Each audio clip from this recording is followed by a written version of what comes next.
Assalamualaikum semuanya. Hari ini aku mau berbagi sama teman-teman cara buat nektar untuk burung kolibri ya. Yang pertama, teman-teman bisa siapin alatnya, ada sendok, ada sumpit buat ngaduk. Sebenarnya bebas aja sih, bisa pakai sendok atau pakai sumpit. Kalau saya biasanya suka pakai sumpit.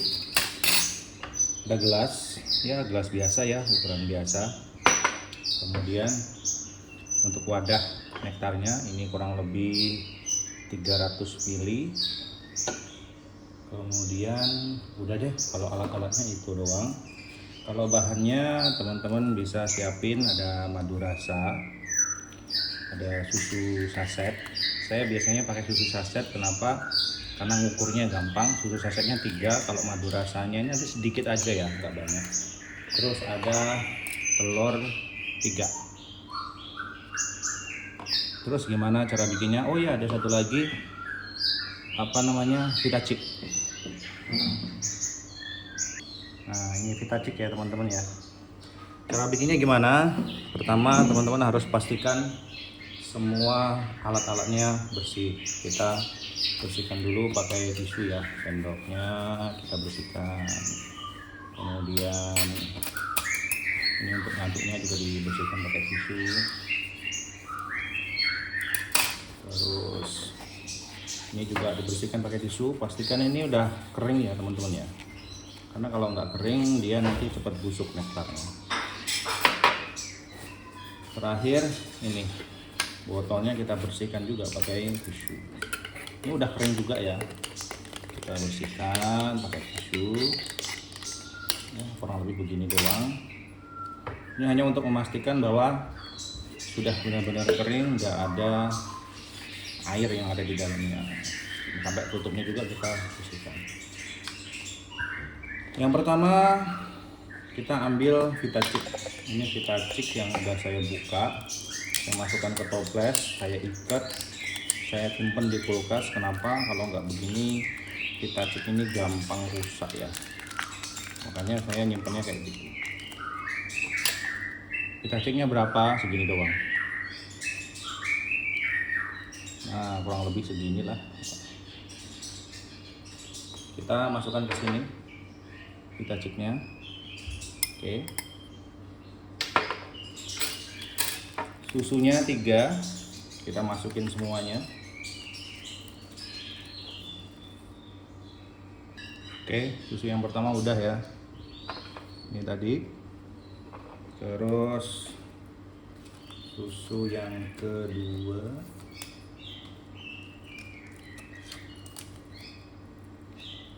susu yang kedua kita tuang.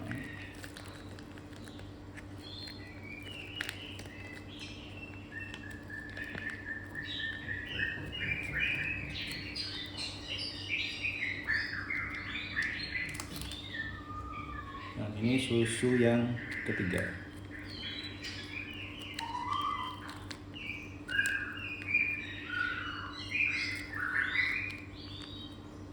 Oke, udah gitu. Udah 3 bungkus atau 3 saset susu tadi kita udah masukkan. Bebas aja susunya, nggak patokan merek mah kalau saya. Beberapa orang bilangnya yang gold lebih bagus, tapi sebenarnya sama aja. Kemudian ada madu. Di sini saya pakai madu TJ. Madunya seberapa? Dikit aja ya kawan-kawan. Segini aja. Ya, kelihatan ya. Segini doang. Oke, sudah cukup. Jadi madunya segini doang ya. Kita masukkan ke sini. Terus kita aduk dulu. Oke, ya kita aduk dulu. Kemudian kita siapin telurnya. Di sini saya telurnya pakai 3 butir. Saya jeda dulu aja. Kita bersihkan lagi ya. Ini buat pada telurnya nanti. Ada semutnya soalnya. Oke, telurnya kita lap juga biar gak kotor. Pastiin teman-teman cari telur yang bersih sangkangnya ya, tapi nggak perlu dicuci. Dan telurnya jangan dimasukkan ke dalam kulkas, termasuk juga semua bahannya jangan dimasukkan ke dalam kulkas, kecuali ini tadi ya, saya di Vitaciknya yang saya masukkan ke dalam kulkas. Kenapa? Karena kalau bahannya itu dingin, dia susah untuk diaduk, susah campurnya. Oke, ini telurnya udah siap. Ini telur pertama saya masukkan. 1.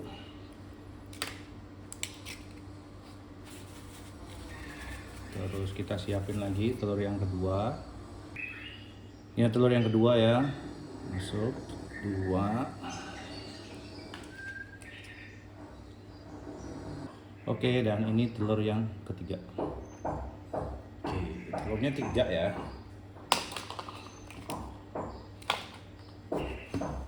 Oke, sengaja tadi waktu mecahin telurnya sengaja saya jeda biar nggak kelamaan ya, karena saya juga risih kalau belepotan telur itu lengket semua.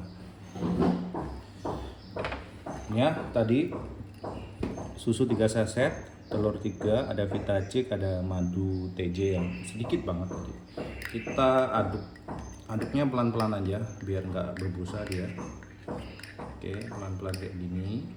Pastiin temen-temen pakai bahan-bahannya yang nggak baru keluar dari kulkas ya, karena kalau baru keluar dari kulkas, sekali lagi saya jelasin, dia bisa gumpal-gumpal gitu, agak susah. Terutama telur sama susunya, jangan baru keluar dari kulkas. Kita aduk gini aja, pelan-pelan aja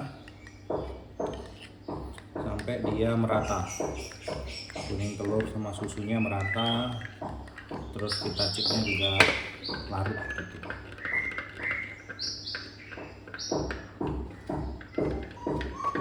Ya.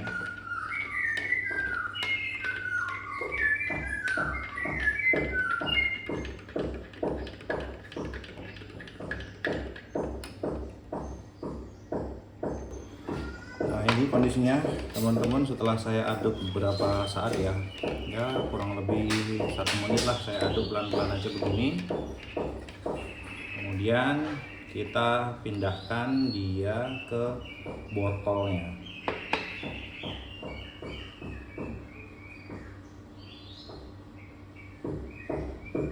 Oke, pelan-pelan aja kita pindahkan ke botol yang ini yang sudah kita siapin tadi ya. Bismillah.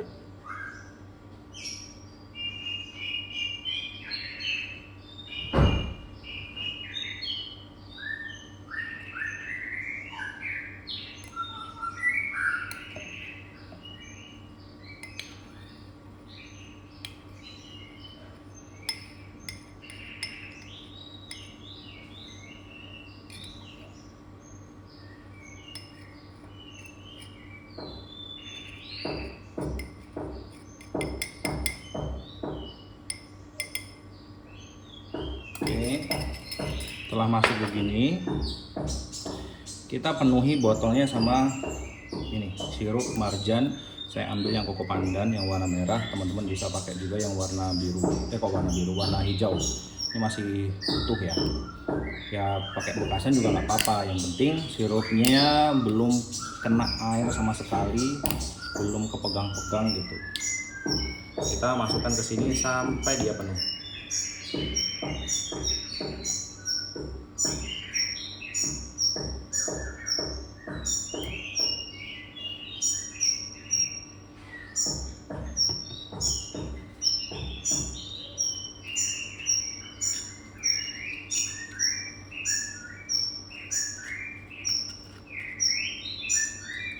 Oke, kalau udah gini, sekarang kita aduk pakai sumpit. Itu sebabnya saya aduknya ada sumpitnya juga selain sendok ya. Kita masukkan di sini, kita aduk pelan-pelan sampai dia merata ya teman-teman.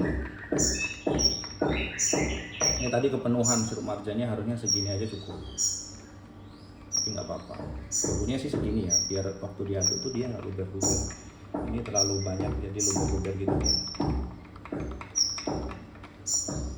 Nah, racikan seperti ini bisa teman-teman pakai, bisa berbulan-bulan ya teman-teman ya. Biasanya kan saya burung tuh ada 2 ekor. Racikan segini ini bisa untuk 2 bulanan lah, 2 bulan atau 2 bulan setengah. Terus bang ini gampang basi nggak gitu. Sejauh ini saya belum pernah ngasihin ke burung saya kok sampai basi gitu, belum pernah. Bahkan kemarin itu waktu mudik lebaran, saya tuh mudik lebaran tuh selama 2 minggu teman-teman. Jadi minggu pertama saya mudik ke rumah orang tua saya, minggu kedua saya mudik ke rumah mertua saya. Nah, waktu saya mudik di rumah orang tua saya, kan saya udah kasih tuh minumnya dua wadah penuh gitu kan. Pikir saya biar dulu nggak kehabisan minum gitu kan. Ternyata waktu itu nektarnya itu masih banyak. Jadi waduh, kok ini udah seminggu tapi nektarnya masih banyak, mau saya buang kan sayang. Akhirnya saya biarin aja tuh, saya biarin sampai saya berangkat mudik ke mertua saya gitu ya. Di sana juga seminggu gitu. Setelah saya mudik dari mertua saya, ternyata nektarnya tuh masih teman-teman. Saya mau buang tuh juga sayang karena nektarnya nggak basi. Jadi saya biarin gitu, nektarnya tuh sampai hari ke-18. Jadi saya kasih nektar karena kasihnya kebanyakan sampai hari ke-18, dan itu pun nektarnya masih belum basi kawan-kawan. Tapi karena saya kasihan ya udah 18 hari gitu kok nggak saya buang gitu nektarnya gitu kan. Akhirnya udah saya buang aja lah karena saya kasihan sama burungnya gitu kan. Tapi memang waktu itu belum habis nektarnya dan burung masih enjoy minum, dia nggak sakit dan masih gacor. Jadi gitu teman-teman. Ini terbukti saya waktu lagi bikin kayak gini kan itu ada suara burung, itu ada banyak ya, ada suara burung kacer, ada suara murai, ada suara konin juga gitu. Itu konin saya yang selalu saya kasih pakan nektar seperti ini. Mungkin teman-teman ada yang tanya ya, bang kalau kroto gimana, kasih nggak? Kroto saya kasih. Kapan ngasihnya? Kasihnya pagi sebelum saya berangkat kerja ya, sekitar jam 7-an. Seberapa ngasihnya? Pokoknya saya kalau ngambil kroto itu cuma pakai ini ya, tangan sampai cet, terus saya taruh di cepuk pada pakan krotonya itu aja gitu. Jadi cuma sedikit doang, ngasihnya cuma segitu. Kasihnya setiap hari apa? Saya jawab, kasih krotonya setiap hari ya. Jadi kroto setiap hari selama kita punya kroto. Kalau nggak punya kroto ya nggak usah dipaksain karena ini aja udah cukup. Karena saya sendiri biasanya saya begini ya, beli kroto itu 5.000 saya kasihkan sedikit-sedikit gitu kan. Burung saya tuh ada 2 koninnya gitu, saya kasihin dikit-dikit gitu. Nanti kalau udah habis baru saya beli lagi krotonya.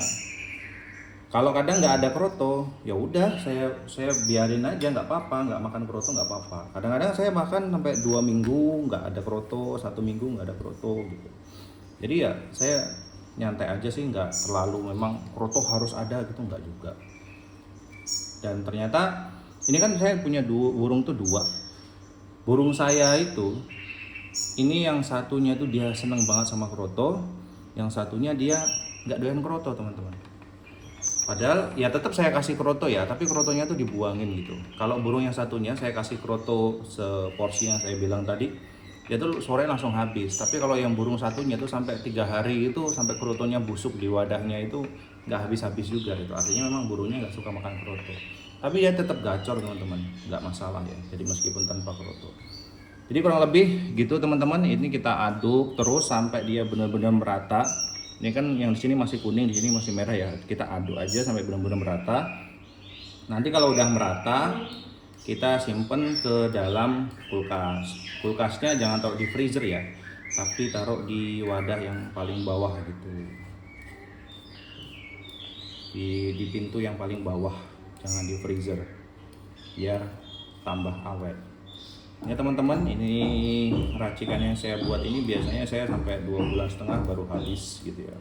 Jadi jangan khawatir nanti bang kalau basi gimana, nggak apa-apa, nggak bakal basi insya Allah. Kalau caranya seperti itu, syaratnya yang pertama teman-teman pastiin wadahnya itu kering semua, terus dilap pakai tisu yang benar-benar bersih gitu. Nah kalau udah kayak gini, ngocoknya begini aja nggak apa-apa kan. Nah, dia nanti lama-kelamaan dia bercampur dengan sendirinya seperti ini. Kalau nanti udah kiranya udah merata, baru kita masukkan ke dalam kulkas. Itu aja teman-teman, terima kasih. Assalamualaikum.